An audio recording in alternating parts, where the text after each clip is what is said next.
చెవిరెడ్డి భాస్కర్ రెడ్డిని అరెస్ట్ చేయడం నిజంగా ఆశ్చర్యం కలిగించే విషయం. అసలు భాస్కర్ని అరెస్ట్ చేసిన తీరుని చూస్తే అసలు ఇంతకుముందు మీరంతా కూడా చూస్తూ ఉన్నారు.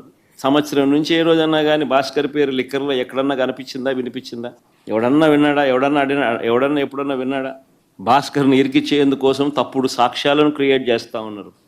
ఆశ్చర్యం కలిగించే విషయం ఏంటంటే భాస్కర్ గన్మెన్ను అంటే పోలీస్ కానిస్టేబుల్ను పిలిచి భాస్కర్కు వ్యతిరేకంగా లిక్కర్ స్కామ్ ఏదో ఉంది అని, ఆ లిక్కర్ స్కామ్లో తాను ఏదో ఇన్వాల్వ్ అయి ఉన్నాడని, ఆ లిక్కర్ స్కామ్లో తాను డబ్బులు ఏదో ఉన్నాయని కానిస్టేబుల్తో స్టేట్మెంట్ ఇప్పించుకునే ప్రయత్నం చేస్తే ఆ గన్మెన్, ఆ గన్మెన్ అంటే ఆ కానిస్టేబుల్ ఎవరైతే ఉన్నారో ఆ గన్మెన్, ఆ కానిస్టేబుల్ ఇలాంటి తప్పుడు స్టేట్మెంట్లు నేను ఇయ్యలేను అన్నందుకు తనను కొట్టి చిత్రహింసలకు లోను చేస్తే ఆ దెబ్బలు తిన్న కానిస్టేబుల్, సిట్టింగ్ కానిస్టేబుల్, డ్యూటీలో ఉన్న సిట్టింగ్ కానిస్టేబుల్, దెబ్బతిన్న కానిస్టేబుల్ ఏకంగా వీడియో తీసి తనకు తగిలిన దెబ్బలన్నీ చూపిస్తూ ఆ దెబ్బలను డిస్ప్లే చేస్తూ జరిగిన సంఘటన తాను చెబుతూ డీజీపీకి లేఖ రాసి గవర్నర్కు, ప్రెసిడెంట్ ఆఫ్ ఇండియాకు లేఖలు పంపించినాడు.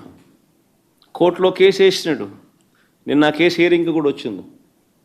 ఆశ్చర్యం కలిగించే విషయం ఇదంతా నిజంగా.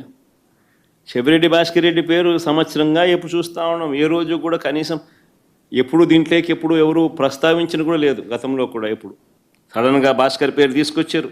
ఇప్పుడు సడన్గా భాస్కర్ను ఇరికిచ్చే దానికోసం సడన్గా ఒక కొత్త క్యారెక్టర్ ఇంకొక కానిస్టేబుల్ ఉంది.